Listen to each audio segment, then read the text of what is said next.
Por la pregunta. La Antonio, acomodación, acomodar la currícula actual eh, eh, de esta secundaria científica a una secundaria un poquito más práctica, eh, no es difícil, no es difícil. De hecho, ya hay experiencias de consejos que se reúne, donde se reúne el sector privado, el sector público educativo, y en donde se discuten las competencias y las habilidades que se están demandando en el mercado laboral y que deberían enseñarse a partir de tercero secundaria.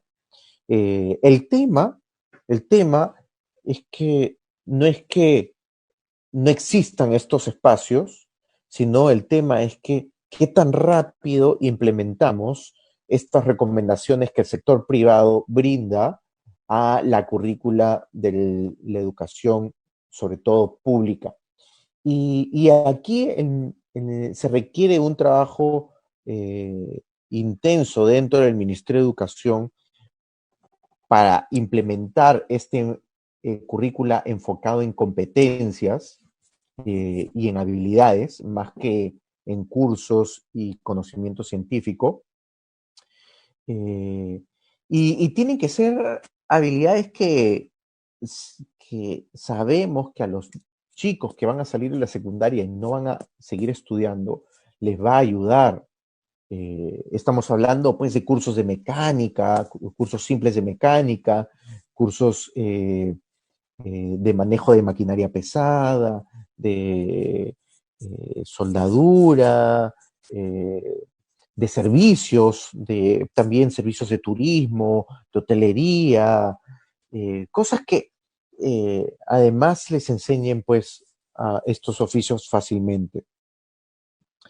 Eh, y la segunda pregunta, ¿cuál era? Eh, Raúl. Bueno, ejemplos de esta secundaria técnica los tenemos en Europa, en donde los primeros 4 años de la secundaria son generales, y a partir del quinto y sexto año de secundaria, las personas empiezan a decidir, empiezan a bifurcarse entre una educación científica o una educación más práctica, ¿no? Ya lo de los productores. Definitivamente las MIPES tienen que asociarse. Y las MIPES tienen que asociarse para ganar eficiencia por la escala tanto para negociar con los proveedores como para negociar con los clientes. Si cada unidad, pensemos en unidades agropecuarias, no va a tener el mismo poder de negociación con su proveedor o su cliente si es que lo hacen en escala. Y estas asociaciones pueden llegar a tener una representatividad y un poder significativo que les va a brindar eficiencia en términos de la producción y de valor agregado. Y además les va a abrir canales de acceso a crédito, canales de acceso a financiamiento que les va a permitir insertarse mejor al sistema financiero y que va a ayudar a tener un mayor capital de trabajo para producir mejor, para producir más, que le va a llevar a invertir en maquinaria, en innovación, en tecnología, eh, eh, a precios más baratos que si lo hiciera desde un punto de vista individual. eh, las asociaciones van a ser importantes, y el punto es que eh, instituciones de carácter más social deberían promover este tipo de asociaciones y además vincular a estos productores con el mercado más grande de bienes y servicios. Muchas gracias, Pablo. Muchas gracias por tus comentarios y, y nada, siempre es bueno escuchar tu posición técnica y académica respecto a estos temas. Sin más, que quisiera pasar la palabra al ingeniero Ricardo Márquez, presidente de la Sociedad Nacional de Industrias. Muy buenas noches.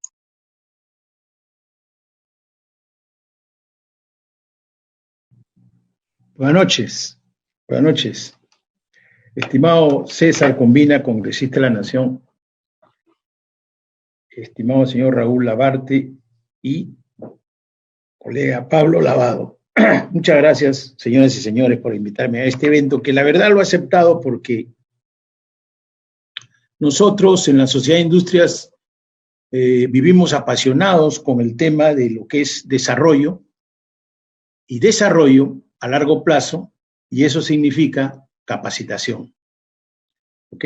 Hace 54 años, la Sociedad Nacional de Industrias, con el aporte del 1.7 de la planilla, empezó el SENATI.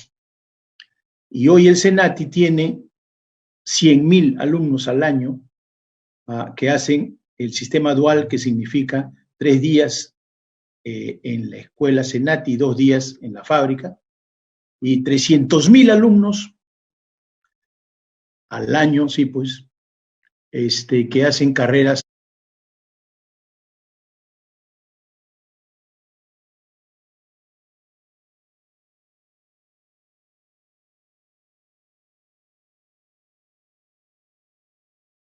cortas como electricistas, como cafeteros, como choferes de camiones y muchas otras técnicas que están ligadas siempre al sector privado. ¿Okay? Senati tiene 80 a 90 escuelas en todo el Perú. Y por cosa del destino, mi hija se casa con un alemán, y por cosa del destino he vivido los últimos 10 años en Múnich, en Alemania. Y entonces he podido experimentar cómo es que un país que hasta 1950 y por ahí vivió destrozado, hoy día es una potencia. Y siempre me interesé en ver qué cosa habían hecho para llegar a ser una potencia. Bueno, miren, ve, yo les voy a hablar básicamente de lo que he visto, cómo se desarrollan, cómo han logrado eso, ¿no? Y empecemos por el tema de que en Alemania los niños, hasta cuando están en quinto año de primaria, ahí ellos toman un examen y se decide si ese niño va a la universidad o sigue una carrera técnica. Cuando entra primero de media, ya está decidida su vida, en teoría. Que al final de cuentas, en términos de plata, no es mucha la diferencia, porque allá los técnicos sí le pagan bien. Después le voy a decir cuánto le pagan. Entonces, hay una carrera en las familias alemanas en cuanto a que todos quieren que sus hijos vayan a la universidad.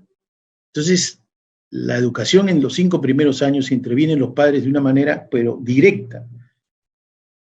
Porque si tu hijo va a lo que le llaman allá gymnasium, eso quiere decir que tú pagas 200 o 300 euros al año y tu hijo tiene pues 5 años de una carrera, ¿no?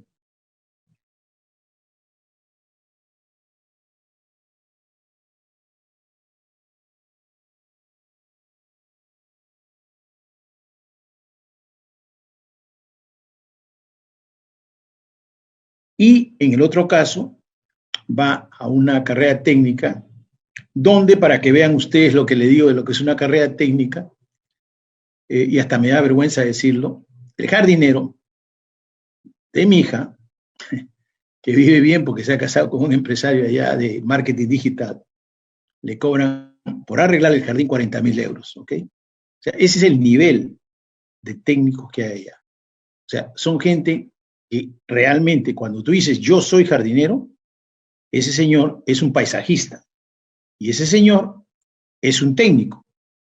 Entonces, Ahora quiero decirles lo que pasa acá en Lima.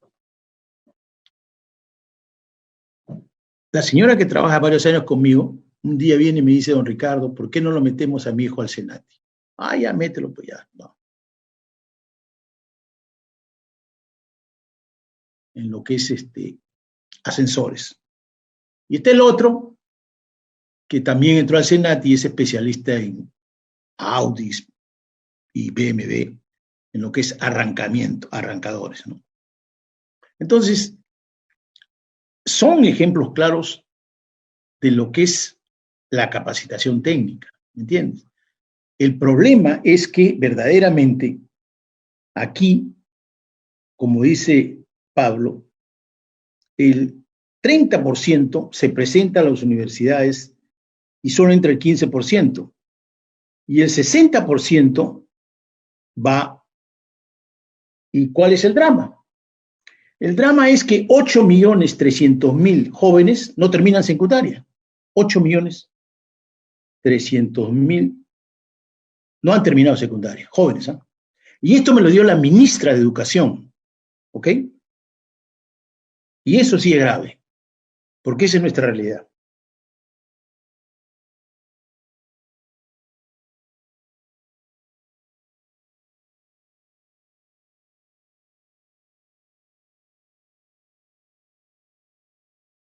Sin embargo, ya le conté el caso de lo que es estos dos jóvenes que son, pues, hijos de la señora que trabaja conmigo.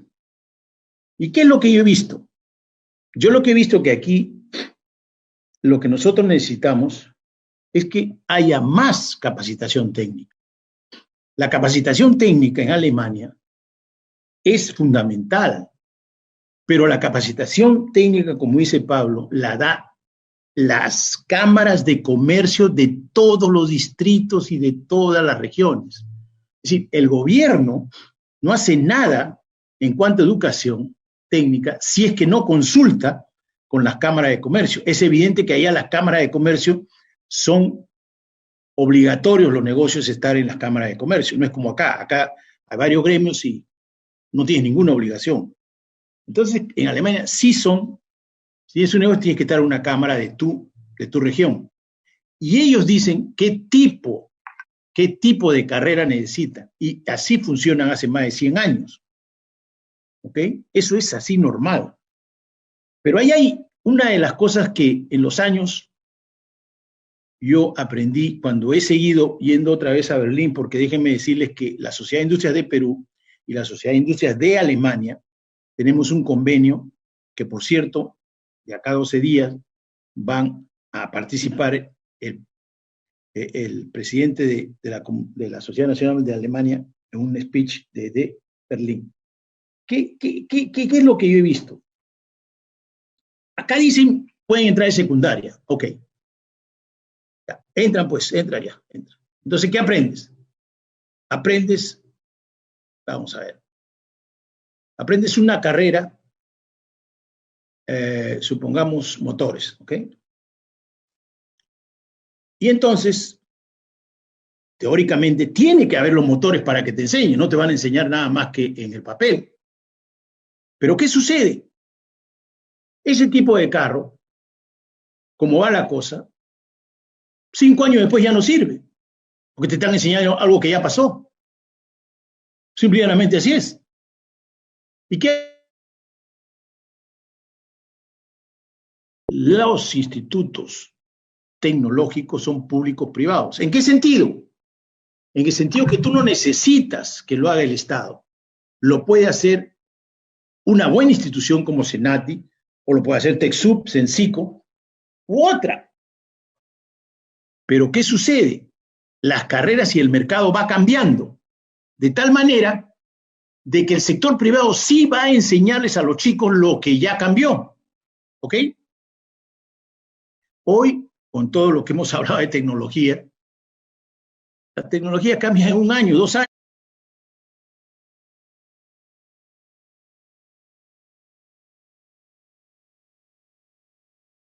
Años, 3 años. Entonces tú como Estado te demora 1 año o 2 años para comprar una máquina, la instalas, ¿no? Y después otro año, 2 años y ya Ya eso no sirve porque ya eso no lo puedes enseñar porque ya está pasado de moda. Entonces, ahí me di cuenta que esa verticalidad del sistema educativo, de tener una escuela, de tener maquinaria, de tener tecnología, es limitada, limitadísima, porque la velocidad de los cambios son muy rápidos. Entonces necesitas una unión entre los institutos técnicos que son privados, que son financiados, subsidiados por el Estado, para que se pongan de acuerdo a lo que está pasando en el mercado. ¿Me entiendes? Y esa es una de las cosas que aprendí en los últimos viajes que estaba ahí. Porque la verdad es que yo también creí que teníamos que hacer las escuelas, porque déjenme decirles que cuando yo estaba vicepresidente, nosotros propusimos, y nunca me voy a olvidar, en Juliaca, y lo hemos hecho, compramos motores de carros de la China, ¿no? Y compramos metal mecánica, hicimos allá en Juliaca un maquicentro de maquinarias para que la gente pueda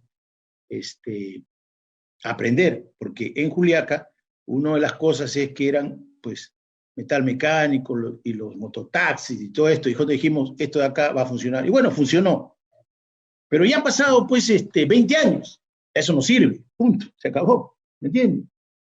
Y lo mismo en el sector maderas, que lo hicimos en Pucallpa.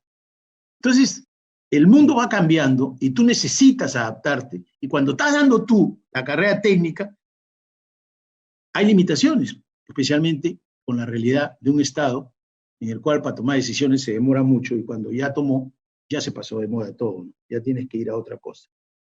Miren, un tema muy importante. Hoy día,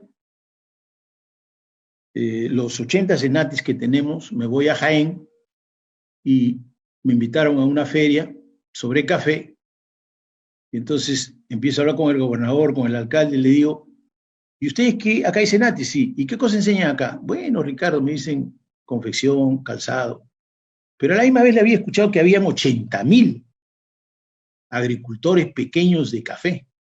Y yo le digo, oye, pero espérate un rato. ¿Y no enseñan café? No. Bueno, ok, yo regreso. Y me vine con toda la plana mayor del Senati, porque el Senati, nosotros tenemos mayoría en lo que es para poner la presidencia, por tanto nosotros decidimos. Y vamos a Jaén, y cuando vemos eso, yo les digo, negocien ustedes con una cooperativa para ver si pueden ustedes enseñarles a mejorar su productividad.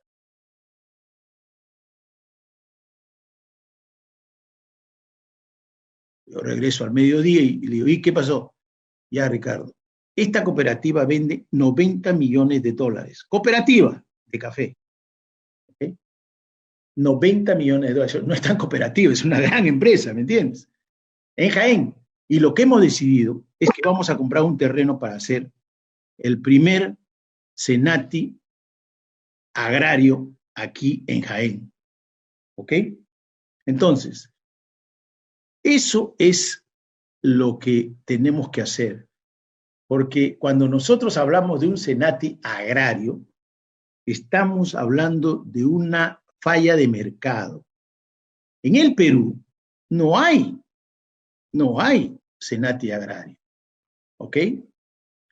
Lo que hay es empresas grandes que, debido a su necesidad, terminan enseñándole a ciertos técnicos para lo que es su necesidad. Pero formalmente no hay un Senati agrario, porque esa es una de las propuestas que nos hemos hecho nosotros como, precisamente cuando me van a escuchar al final, como algo que el sector privado tiene la obligación de hacer. El sector privado, a nuestro criterio en la Sociedad Nacional de Industrias, tiene la obligación de contribuir a la formación de jóvenes para que sean clase media, que crean en la meritocracia. Eso el sector privado debe alentar. Pero no solo en industria, también en ¿cómo se llama? En agroindustria, ¿ok? Algunos me dirán, no, sí, ahí en el norte hay. Sí, sí, bueno, pero no hay un Senati agrario, y eso se lo garantizo.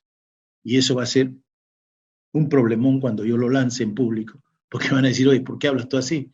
Bueno, porque así tiene que ser, pues, si queremos cambiar este país, tenemos que hacer las cosas como son. Tiene que haber participación del sector privado, y mucha. Ahora, es importante que hablemos también del tema de lo que es la automatización. Les voy a poner otro ejemplo. Ustedes saben que hoy es dificilísimo conseguir negocios. Mi hijo regenta un edificio que yo tengo. Y bueno, todo el mundo se ha ido, todo el mundo abandonado. Y bueno, yo dije, bueno, me llegó. Entonces, ¿qué sucede? Él se dedica a alquilar locales. Y bueno, negoció. Y hoy me llama y me dice, papá, he comenzado a alquilar. Pero mira lo que te voy a decir. Ha venido un canadiense y le ha alquilado 180 metros a $10 el metro cuadrado. ¿Pero sabes por qué? No. Porque ha visto las máquinas que he comprado y se ha quedado con la boca abierta. Ah, las estampadoras, sí. Las láser, sí. Entonces, si alguien de ustedes, estoy seguro más que uno, sabe de estampar polos, usualmente usted cuando estampan polos tiene que hacer una planilla, un color, otra planilla, otro color, después echar la pintura, después echar el agua, lavar, todo. Son procesos, como diría, que siempre, y hay muchísimos, ¿no? Pero ahora viene todo lo que es digital. Y con digital usted ya no usa nada de agua, ya no usa nada de pintura, lo único que es así, digital. Y entonces ustedes tienen la capacidad de estampar un polo o 100 polos. Pero antes no, ¿eh? Usted no puede trabajar tanto para estampar un polo. Usted tiene un mínimo. Tendría que ser 1000 polos para que sea negocio. Pero ahora,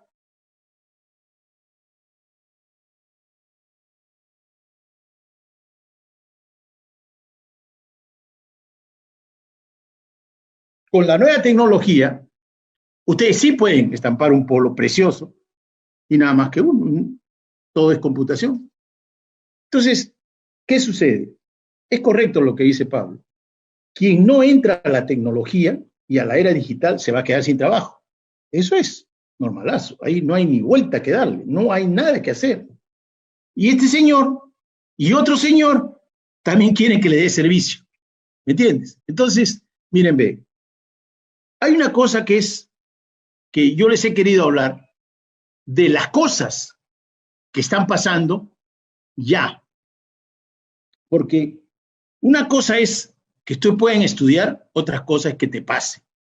Y eso es lo que he querido decirles cuando he querido hablarle a ustedes, ¿ok?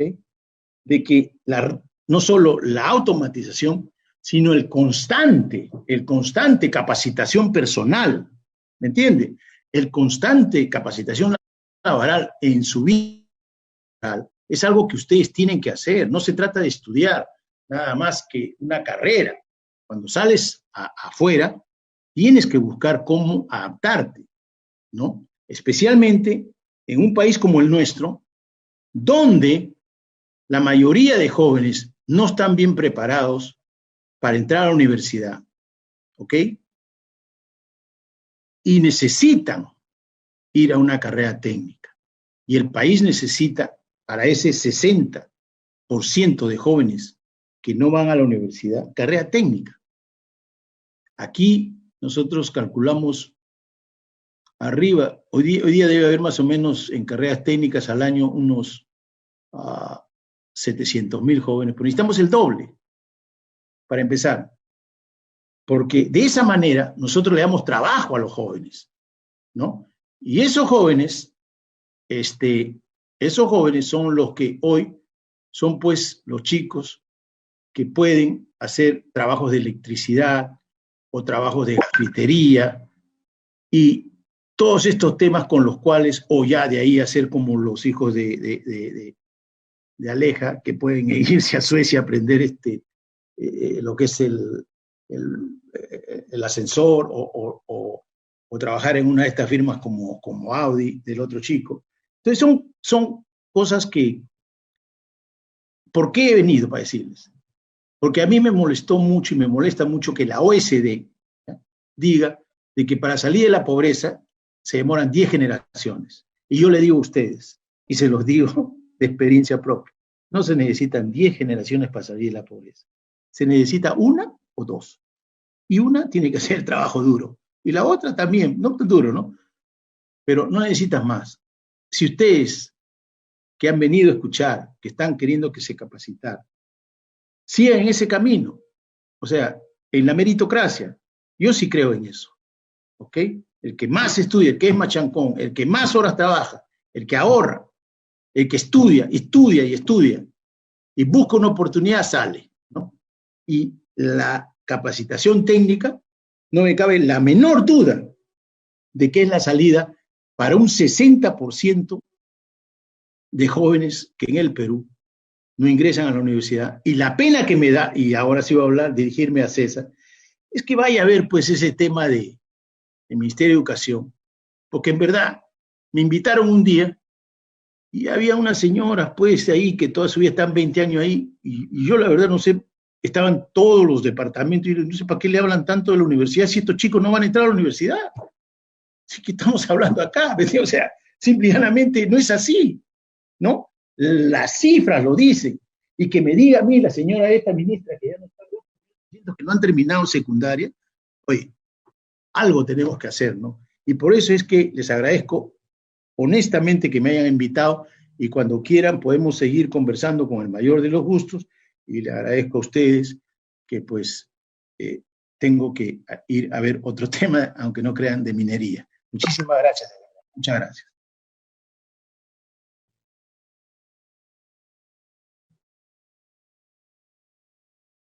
Muchas gracias, disculpen, se acopló. Muchas gracias, Ricardo. No te preocupes, entendemos que estás ocupado, así que en todo caso, las preguntas, o sea, podemos verlas en otro momento.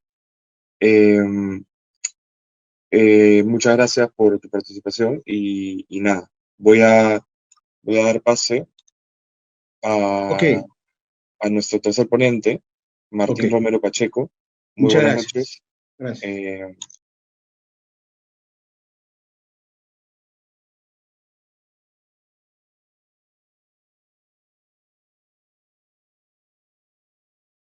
Tienes el uso de la palabra. Muchas gracias. Muy buenas noches. Ante todo, quiero agradecer a los organizadores, a la atención que tiene en este momento la ciudadanía, al congresista César Combina Salvatierra, presidente de la Comisión de Producción y Micro y Pequeña Empresa y Cooperativas del Congreso, por estar, por haber invitado y estar participando en este importante evento y reflexión. Quisiera empezar con un ejemplo de todo lo que han dicho los dos ponentes, las dos ponencias fundamentales anteriores. Este ejemplo y esta posibilidad que sí es factible de unir en educación empresa y escuela. Entre el año 2008 y 2009, en el programa que se llama Programa de Inserción Laboral Juvenil para Jóvenes con Vulnerabilidad, o sea, todos de los cuales han hablado, este 60% que no llega a la universidad, que no logra terminar el estudio, ¿no? Y porque gran parte de la población estudiantil, ¿no? Entonces, cuando este programa estaba entrando en crisis porque se capacitaban los chicos en instituciones formales del Estado, Senati y otras, pero excepto Senati, por supuesto, y Senfotur, que tienen un modelo muy bueno, no daban resultados, no teníamos capacidad de inserción, ¿no? No teníamos capacidad de inserción porque, bueno, pues porque con este modelo muy de formación operarios, o solamente enseñar la parte productiva en pizarra, en cuatro paredes, no prendía. O sea, el producto y la razón de ser de este programa de inserción laboral juvenil del Ministerio de Trabajo era eso, tener una masa de jóvenes, ¿no? Sobre todo, y trabajadores, ¿no? que ingresaran al mercado laboral. Entonces, yo hice exactamente lo que dijo el ingeniero Ricardo Márquez, ¿no? Bueno, ¿con quién conversamos? Pero ¿de quién depende el trabajo? ¿Quién genera trabajo? El sector privado. Y también el sector estatal, de alguna manera. Pero ¿quién es el que más recibe trabajo? El sector privado. Entonces conversamos con la Cámara de Comercio. Ante este problema me dieron la misión de reactivar este programa. Y conversé con el ingeniero Carlos Milla, un hombre que tiene, que no es solo empresario, sino, y de esto quiero hablar más tarde, ¿no? De que, cómo es que hay que darle una formación de integralidad al alumno, al joven, o sea, no es solo la parte laboral en sí misma. Entonces conversamos y me dijo algo que yo no voy a olvidar y que más tarde reflejó en esta posibilidad que sí es factible de combinar escuela con empresa. Y me dijo, yo no necesito grandes títulos ni grandes honores, yo necesito actitud. Que el joven quiera crecer aquí como trabajador, pero no solo como eso, y ustedes le van a dar la parte humanística y todo ello, pero que también me mejore la empresa. Porque si no mejora la empresa, yo no voy a mejorar sus condiciones de él. Y entonces cambiamos la figura. Antes capacitábamos primero en ECAPs, que se llamaban así, y luego los lanzábamos al trabajo, pero veíamos que muchas de las capacitaciones ECAP no funcionaban. ¿Y por qué no funcionaban? Porque todavía tenemos, pese a todos los cambios educativos, pese a todas las revoluciones que hay en educación en este momento, todavía hay la escuela que trabaja per se, para sí misma, solipsista. Y entonces cambiamos el modelo y conseguimos lo que se llamaban los insertadores, ¿no? Los insertadores, ¿no? Entonces hicimos una figura, cambiamos la figura, ¿no? Con el doctor Jorge Villasante en ese entonces, y hicimos, ¿por qué no damos la siguiente figura? Primero ponemos a la gente a trabajar y que allí vayan los capacitadores a darle soporte al alumno y de paso que dan este soporte, ¿no? Pues les damos la formación humanística y competencial.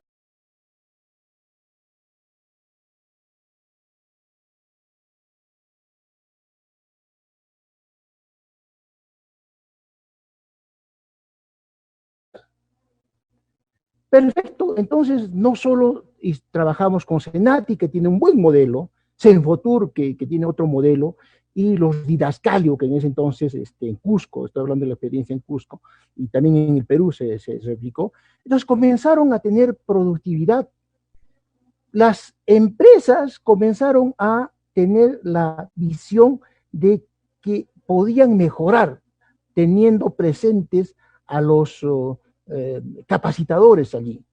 Pero no solamente incluimos en esa vez, y les estoy dándoles un ejemplo concreto para ver que sí funciona, ¿no? Que sí funciona. Sino incluimos también, primero fue gradual, de hecho los CEDPROS, ¿no? De hecho los CEDPROS, pero incluimos primero a los SEBAS. Los SEBAS necesitan rediseñarse, no sé por qué, y lo que dijo el ingeniero Márquez es cierto, necesitamos rediseñar con personas mucho más pertinentes a la empresa y a la productividad en educación. ¿Por qué ese estanco? No debe haber esos estancos en comunicación. Educación y empresa tienen que conversar juntos y la sociedad educadora tiene que lograrse. Entonces, ¿qué hicimos? Invitamos a los SEBAS, porque los SEBAS muchas veces enseñaban automotriz y en Cusco, el turismo, ¿no? Los carros, el transporte, el boom de los carros antes del COVID, la metalmecánica que comenzó a crecer, la agricultura de calidad que comenzaba a demandar, que empezaba a demandar fuertemente nueva producción, nueva comida. Entonces, comenzamos a trabajar, pero así fuertemente, esta parte de empresa, escuela. De ahí bajamos a algunos colegios, a la secundaria, a la básica, que no llega casi a terminar o que en su gran parte la secundaria trabaja, los chicos trabajan. Y fundamentalmente de los programas, la jornada escolar completa. Todos ellos, con una poca excepción, trabajan, ¿no? Y mucho más en área rural. Entonces, ¿qué ocurrió? Ocurrió que sí se puede trabajar este modelo. Hay solamente que ponerle más voluntad política. Tenemos en el Perú uno de los mejores modelos y concepciones de visión y de línea en educación. Nuestra ley de educación general, nuestro proyecto educativo nacional, nuestros currículos son de primera, son currículos muy de avanzada, ¿no? Que trabajan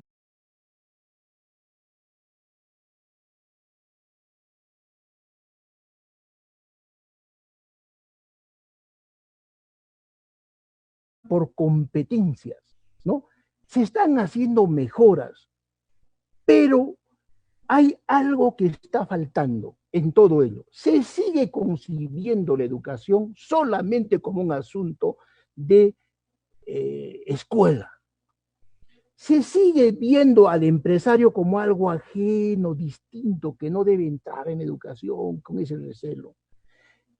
Entonces yo creo que el modelo de una educación unida, no solo a partir del ministerio, el ministerio como ente, sino no solamente una concepción de escuela, sino de institución, de concepción, de engranaje, es fundamental y da resultados. Se ha abandonado esto.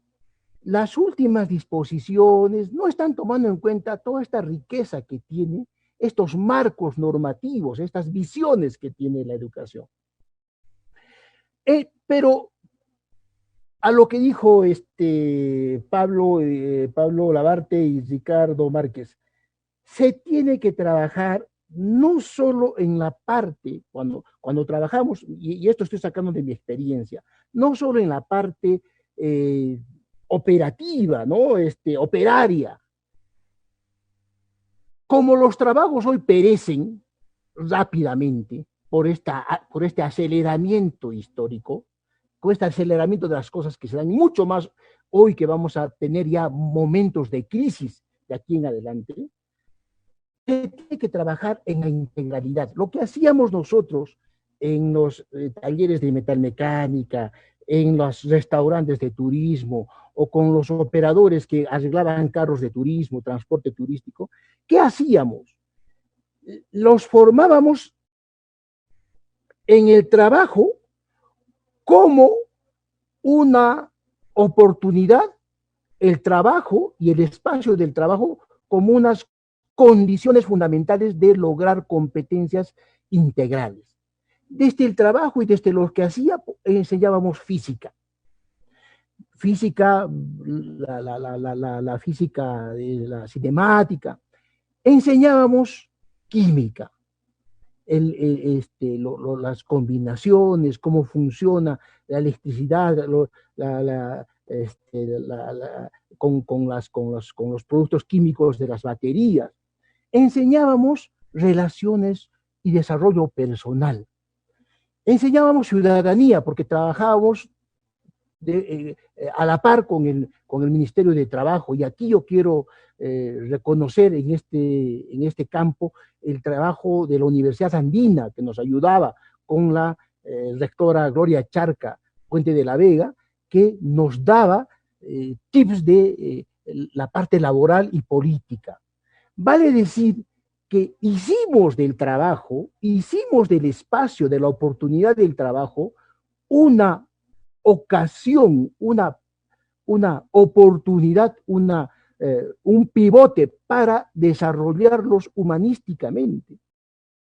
Y como hay que prepararlos para estas contingencias, para esta impredecibilidad y la perecibilidad del trabajo, trabajamos también en epistemología, trabajamos investigación, hacíamos cuestionamientos. ¿Qué va a pasar cuando aparezcan los carros y se masifiquen los carros automáticos?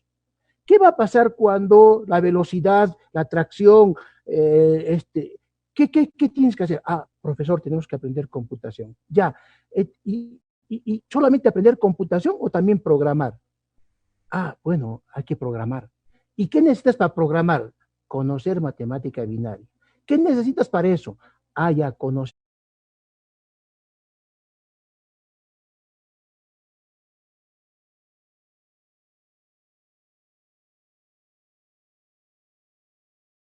la lógica de la matemática. Entonces, sí es posible trabajar en el modelo dual alemán que están hablando, que no hay otra. Miren, cómo, yo como historiador también aquí hablo, no siempre solamente lo económico desarrolla lo económico. Hay otros factores como la educación, políticas educativas, innovaciones educativas, hasta religiosos y hasta mentales y de otra orden, que también impulsan la mejora de la producción, ya que estamos hablando de los mitos. Para un caso, Alemania, ¿por qué es Alemania? ¿Por qué es inevitable hablar de Alemania? Porque en el siglo XVI la reforma de Martín Lutero, ¿no? Condiciona que se tiene que leer la Biblia para combatir la lectura que hacía el catolicismo en la reforma, y se alfabetiza. Alemania es lo que es porque tuvo una alfabetización en el siglo XVI todavía, obviamente por razones religiosas, pero pivotan en la economía. Entonces, de tal manera que el empresario tiene que pensar también como humanista, también como formador. Y el formador y el Ministerio de Educación y la escuela tiene que también pensar como empresarios y de tal manera que no solo formamos operarios, ¿no es cierto?, en este chata visión de la formación laboral y productiva, sino formar personas integrales. Personas, desarrollo personal, en el trabajo, las relaciones laborales son importantes para la producción, el clima. 2, ciudadanía de calidad, respeto a las leyes laborales, respeto al trabajo, honradez, comunidades de aprendizaje, que es importante en el trabajo. Y 3, emprendimiento. Y el emprendimiento implica la posibilidad de predecir, adelantarse al futuro, innovar. Y no puedes innovar si es que primero no creas tus capacidades de crítica. Y eso es lo que el ministerio está trabajando fuertemente, pero le está faltando esa parte sustancial que han dicho los dos ponentes anteriores de el paradigma con que lo aplicas. No basta que tengas todo este marco bien impresionante y es muy lindo como capacitador del ministerio, que ya casi 30 años voy en esto, pues hay gente muy valiosa en el ministerio, pero está faltando voluntad política para que algunos que son, digamos, más actualizados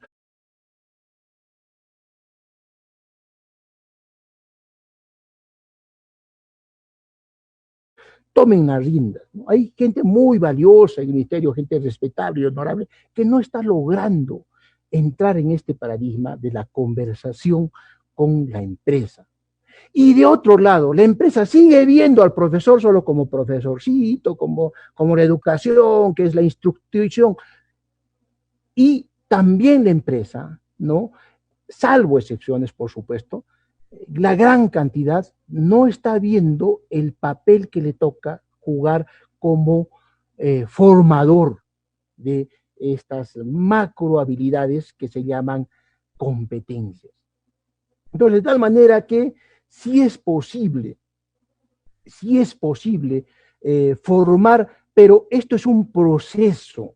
La currícula actual tiene una ventaja enorme. Es una currícula unificada.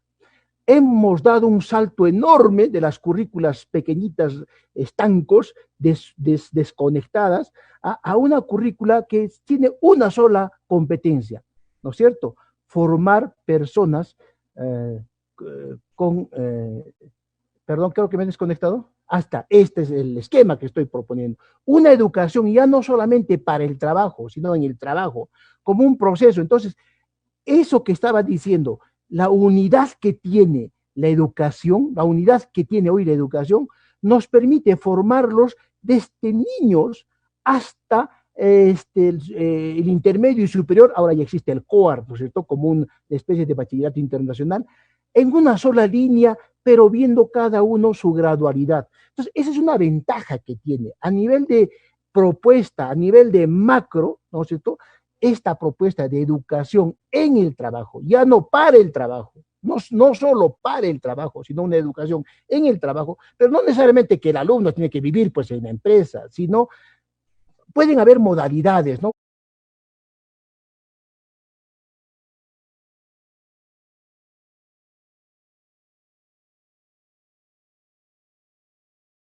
Digamos, visitas a técnicas con observación, asesoría, acompañamiento, evaluación del alumno en la empresa. Y repito, 80% de los alumnos de secundaria, y mucho más en provincias, donde yo he trabajado en campo, pues, tengo la dicha de haber trabajado en campo, ¿ah?, trabajan y necesitan este tipo de educación, que la escuela vaya, como dice, al mundo laboral, y no solo el mundo laboral vaya a la escuela. Entonces se necesita ese doble encuentro, esa doble entrada, ¿ya?, que ya está en las políticas, que ya están factuadas en los marcos normativos, que son muy buenos en el ministerio. Y hay intentos, se está capacitando, está haciéndose un esfuerzo, pero falta solo ese punto en el cual han enfatizado los dos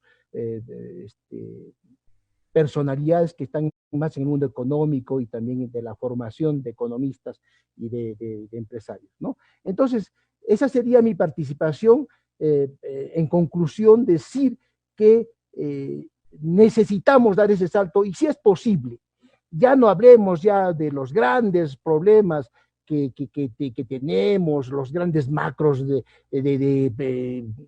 porcentajes de presupuesto para educación, seguir con la carrera pública magisterial, la conectividad, las brechas sociales. Obviamente son políticas de larga duración, políticas que corresponden al Estado, a la nación, a todo un proceso, pero sí a partir de este pequeño ejemplo, de esta pequeña posibilidad de que se pueda unir, se pueda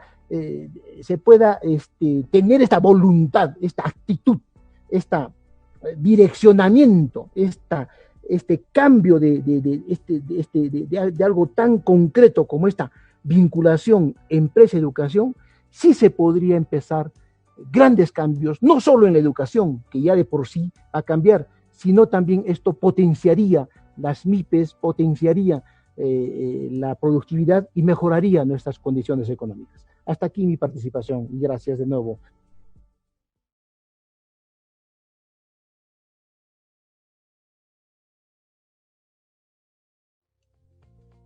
Muchísimas gracias, Martín. Eh, Tengo algunas preguntas que han sido compartidas por el público. En primer lugar, ¿qué mejoras han comentado, por ejemplo, sobre el Catálogo Nacional de la Oferta Formativa, el CENOF, que requeriría algunas mejoras? ¿Cuál es tu opinión respecto al estatus de este catálogo y cómo se vincula esto con cómo esto puede ser un canal para mejorar la educación técnico-productiva? Y, por ejemplo, ¿qué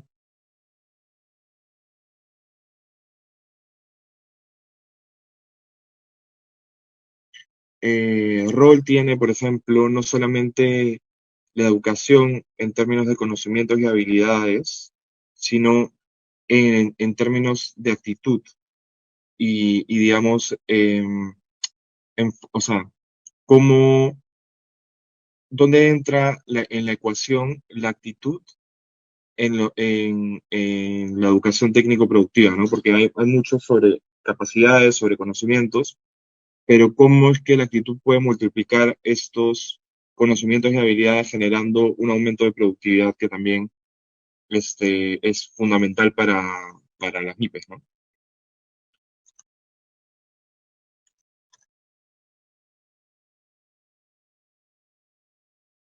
Creo que no te han puesto todavía el...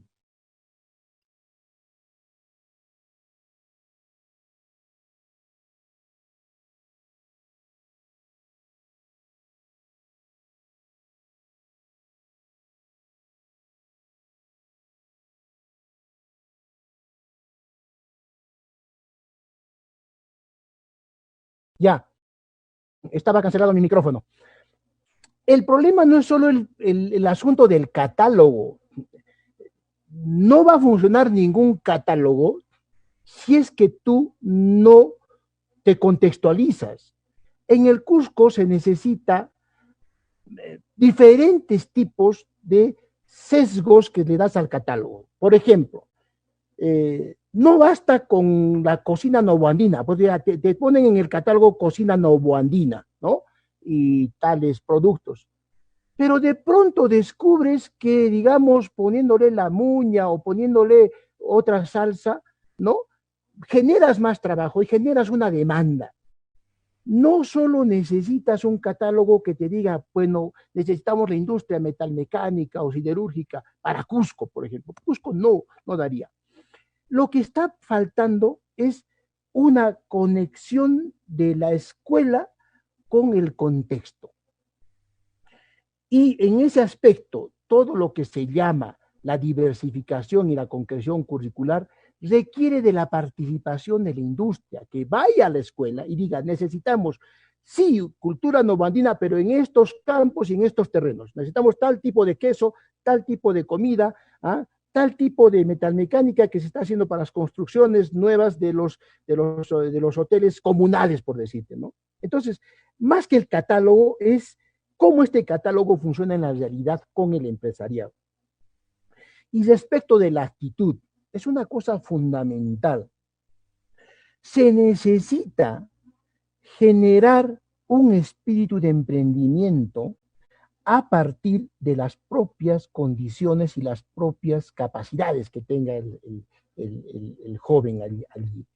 Por ejemplo, el crecimiento de la persona no solo depende de él mismo, el trabajo tiene que darle mayor capacidad y la empresa tiene que darle mayores herramientas para que este joven crezca. Vale decir, no solamente, no solamente es el asunto de el trabajo, sino estimularlo para que él crezca, para que tenga posibilidades de ver más allá. El empresario también tiene que convertirse en un profesor, en un formador. Entonces, la actitud es importante y en eso hay que trabajar con familia, en eso hay que trabajar con todo un proceso de estimulación. Por eso es que mi ejemplo fue que trabajamos con especializados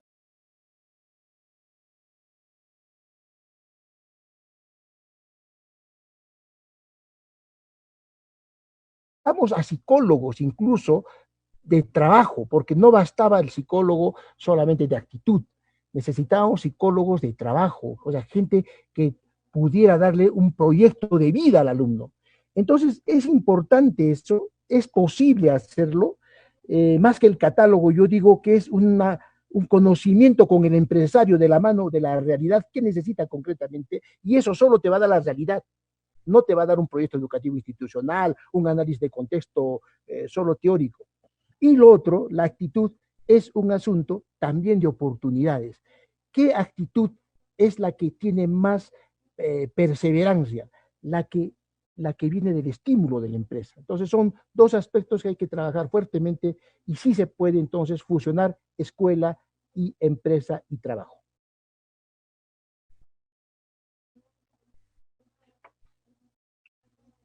Muchísimas gracias.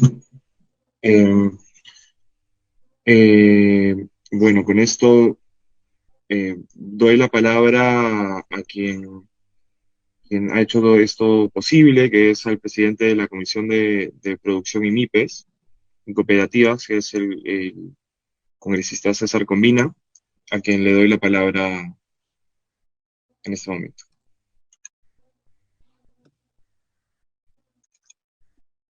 Buenas noches amigos que nos siguen de todo el Perú. Es un gusto poderme comunicar con ustedes y quiero agradecer especialmente a Martín, a Pablo, a don Ricardo que nos han acompañado el día de hoy. Sin duda es importante ver que esta iniciativa que hemos lanzado desde la presidencia de la Comisión de Producción está dando frutos. Hoy día nos hemos quedado cortos con el aforo en el canal de Zoom. Hemos tenido que habilitar la transmisión en vivo en Facebook para poder llegar a cada uno de ustedes. Y me da gusto que hayan emprendedores, que haya gente con voluntad de dialogar,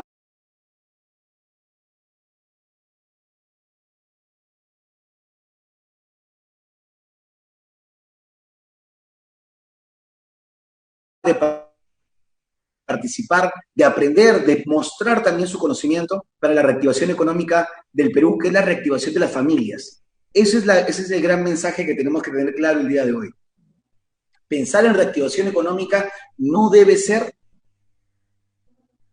pensar en la reactivación de la gran empresa, sino pensar en la reactivación económica de cada unidad familiar. Porque como bien lo ha señalado Martín, como bien lo ha señalado Pablo y don Ricardo, es la familia en donde se concentra esta posibilidad de desarrollo económico y es además la gran beneficiaria de la educación técnico-productiva y en general del sistema educativo para generar más desarrollo. En ese sentido, quería comentarles en primer lugar por qué nuestro segundo diálogo productivo toca el tema de la educación técnico-productiva. El primero lo tuvimos como lanzamiento junto con Diego Macera y con el socio Macroconsult, el Mercuba, en donde presentamos las claves de la formalización. Una de las conclusiones de este primer diálogo productivo fue que la MIPE peruana, el emprendimiento peruano, tiene muy poca productividad frente a sus correlatos en Colombia, en México, en Europa y ni qué decir en Asia. Una de las conclusiones sobre por qué las MIPES peruanas no tienen esa alta productividad como en otros países es que el emprendedor peruano se hizo desde abajo, de la nada y sin apoyo estatal. Mientras que en Corea del Sur, en Hong Kong, en Alemania, la micro y pequeña empresa nació desde el trabajo de un Estado fuerte, con educación, con derechos, y en paralelo una empresa, una gran empresa fuerte, que garantizaba además línea de carrera. Lo que se generó fue un ambiente de progreso, de innovación y de desarrollo y de transferencia de capacidades. Quienes estudiaban en la educación pública tenían los conocimientos suficientes para emprender y ser proveedores de la gran empresa y del Estado. Y quienes decidían una carrera universitaria podían acceder a un trabajo estable, con capacitación y formación, una línea de carrera que eventualmente podía hacerlos encontrar un nicho de mercado y abandonar la gran empresa para emprender con tranquilidad y con seguridad en una micro y pequeña empresa. Este formato no ocurrió en Perú. En Perú, el emprendedor nació de la necesidad. En Perú, el emprendedor peruano nació de poderle llevar un pan a su casa, a sus hijos. Y es lo que vemos el mismo día de hoy. Vemos que el Estado durante muchos años ha postergado el debate tan necesario de la educación técnico-productiva. ¿Por qué? Porque muchos emprendedores se ven con la necesidad de acceder a un emprendimiento, a un negocio, al comercio, al transporte, porque ven en esa realidad una situación más concreta de generar progreso para su familia. Ellos abandonan inclusive sus estudios. Y ya los números son clarísimos. Incluyendo la deserción, creo que no llegamos ni a 15 egresados de la educación técnico-productiva de cada 100 estudiantes universitarios.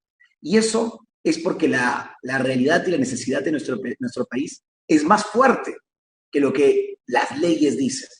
Las leyes nos pueden presentar un panorama y un marco que quizás Martín ha presentado excelente, hablando sobre la existencia de SECPROS, igual que Pablo también. Pablo decía que se debe empezar la educación técnico-productiva desde tercero de secundaria. Y, por ejemplo, la ley de SECPROS permite la educación en paralelo. Un joven puede estudiar y le permiten estudiar en un SECPRO en paralelo a su educación secundaria. Y también, como en mi región, la región Junín, tenemos centros educativos secundarios como el Politécnico de Huancayo, que también otorga una certificación técnico-productiva. Lamentablemente, eso, en un país como el Perú, se nos ha quedado en una pequeña minoría y la mayoría se encuentra fuera, tanto la educación secundaria como la educación técnico-productiva básica, como la educación profesional, técnica y peor aún, de la educación universitaria. Entonces, ¿qué queremos repetir? Queremos repetir esa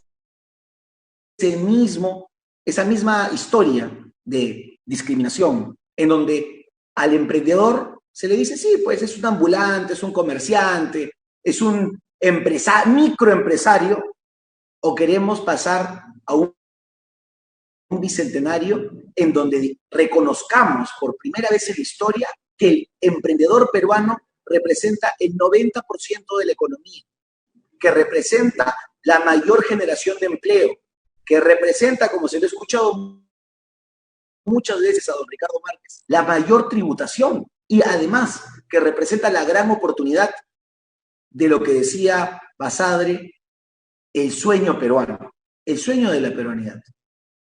No creo que todos podamos ser grandes millonarios, pero sí creo que todos podemos tener un emprendimiento, podemos cumplir un rol en la economía y podemos generar empleo digno a más peruanos. Y podemos pagar tributos y podemos contribuir a un desarrollo más igual y más solidario.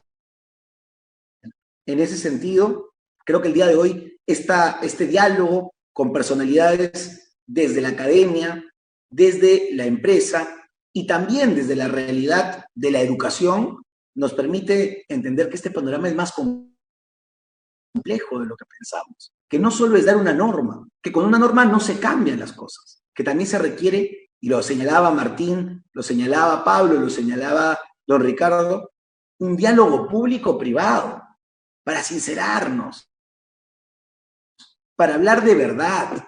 ¿Qué cosa, por ejemplo, le espera a un joven que estudie venta minorista en un SECPRO? ¿Se requiere ese tipo de estudios, por ejemplo, para trabajar en un supermercado? No. ¿Qué cosa le espera a una joven que estudia para cajera bancaria en una institución de educación técnico-productiva? ¿Le espera un trabajo seguro? No.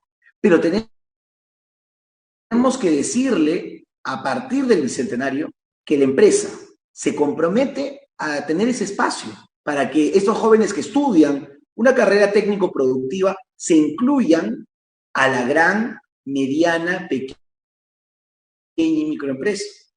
Decirle a los estudiantes que el día de hoy hay más de 13% de estudiantes secundarios que terminan siendo ninis, ni trabajan ni estudian cuando terminan la educación secundaria. Que decirle a todos los padres de familia que cuando sus hijos salgan de la educación secundaria tienen que optar sí o sí por un título. La educación genera progreso, la educación genera mejores condiciones.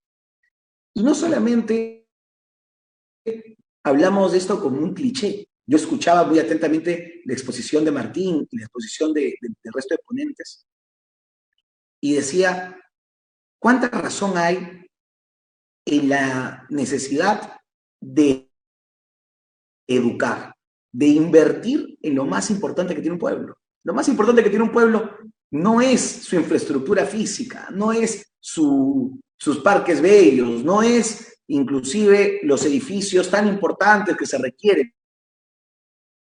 Lo más importante es la gente, es el recurso humano. ¿Por qué? Porque el día de hoy nos enfrentamos a algo que no pensábamos.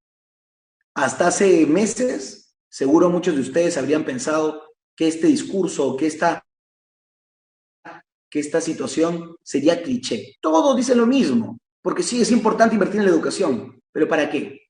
El día de hoy entendemos que la educación nos da las herramientas suficientes no solamente para hacer más productivo nuestro negocio, no solamente para garantizar más formalización, no solamente para garantizar mejores condiciones laborales, hablamos de tributos, derechos, empleabilidad, sino algo que es tan básico y que nunca lo hemos analizado, que es el cambio social. El cambio social en la empresa.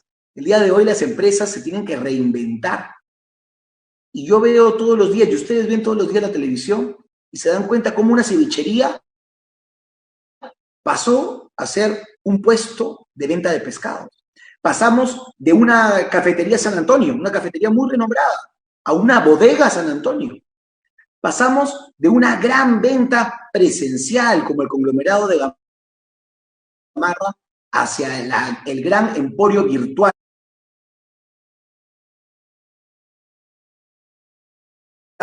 Gamarra. Es decir, la economía está cambiando y esto va a seguir cambiando. El cambio es inevitable. La mejor forma de adaptarnos al cambio es garantizando una educación, es garantizando el conocimiento no solamente académico, sino técnico-productivo. Y quiero finalizar señalando de que es importante la educación técnico-productiva, no solamente ya para garantizar los derechos, el pago de tributos, la formalización, la productividad, no solamente para garantizar el cambio y la innovación, la reinvención de las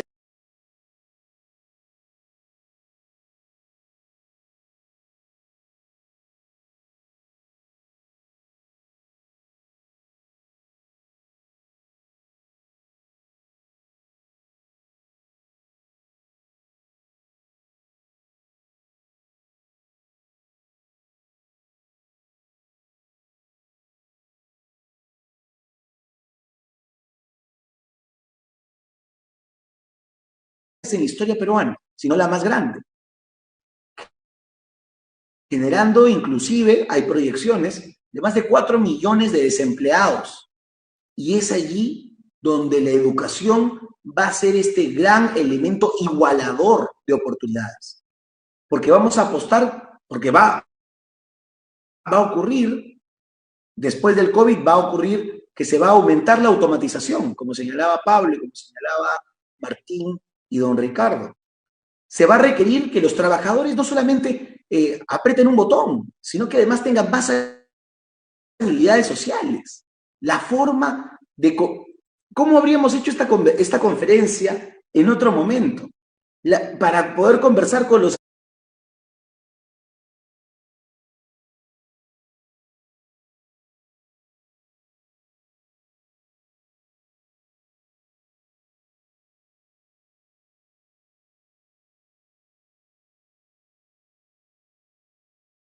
amigos que están escribiendo en estos momentos de Ucayali, de Tacna, de Junín, tendríamos que haber hecho una reunión presencial en cada sitio.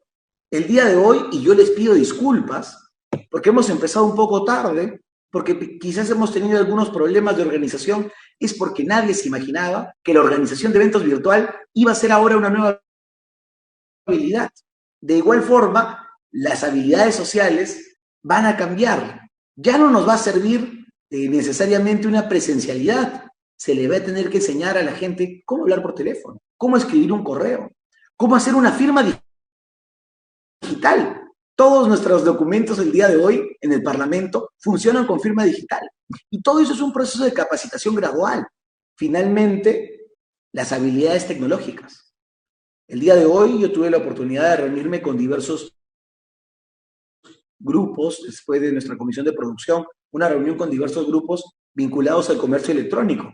Y me hacían llegar una sana crítica. Yo soy nuevo en política, es la primera vez que soy parlamentario, es la primera vez que soy autoridad, pero eso es una crítica que tenemos que adoptar como país. Tenemos que entender que el Perú es unitario y los errores cometidos por los anteriores tenemos que resolverlos nosotros. No podemos seguir echándole la culpa al resto. Se requieren habilidades tecnológicas. Y uno de los grandes problemas del por qué no funciona el comercio electrónico en el Perú es que no nos hemos preocupado por convertir a la educación emprendedora a una educación emprendedora digital. Esa educación emprendedora 4.0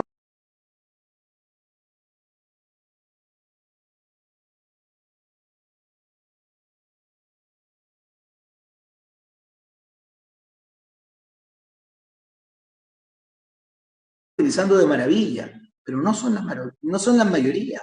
Tenemos, por ejemplo, yo hablaba el otro día con la ministra de Producción que decía, no podemos mantener los negocios cerrados. Apostemos por un régimen de reserva, para ir a cortarse el pelo, para ir a comprar el pan, para ir al supermercado.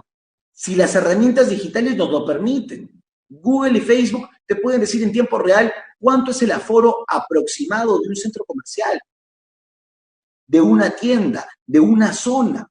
Hay que aprovechar esas herramientas. Lamentablemente la tecnología avanza y la educación se está quedando. Seguimos en una educación de la primera revolución industrial cuando ya estamos en la cuarta o post-COVID en la quinta.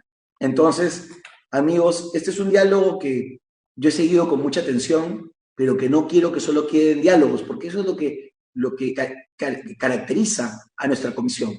Yo el día de hoy estuve con el alcalde George Forsyth y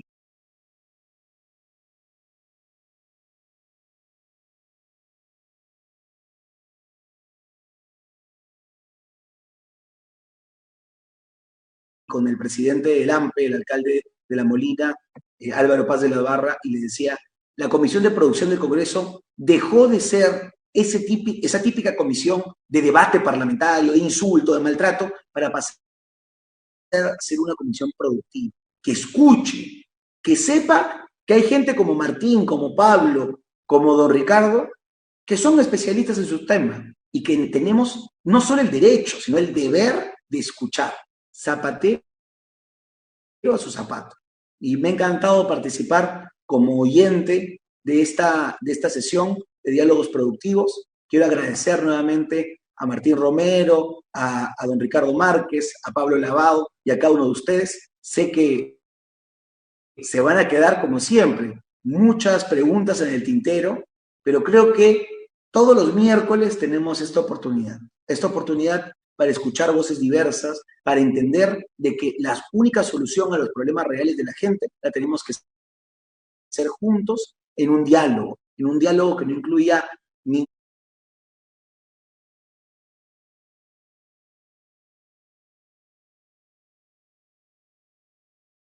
tema político, que no incluya ataques, que no incluya divisiones, sino que nos lleve a un diálogo productivo